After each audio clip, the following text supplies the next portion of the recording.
یو سړی د الله رسول علیه السلام څخه په داسې حالت کې راغی چې د الله رسول خطبه ویله، منبر باندې ولاړو، نو یا رسول الله هلکت الاموال، مالونه هلاک شول، تباه شول او لارې قطع کړی شلې. الله رب العالمین نه د باران سوال وکړه.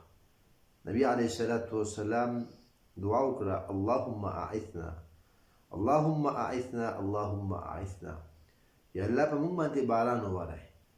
نو د باران دپاره سوال کول، د زارۍ دپاره راوتل. د باران دپاره د سوال کولو درې طریقې دي. یو به نبي علیه السلام بهر راوتو، دا یې مونځ مختلف طریقه ده. دویمه د جمعې په ورځ به نبي علیه السلام دعا کوله، بعضې خلکو لکه دې حدیث نه ثابت دي.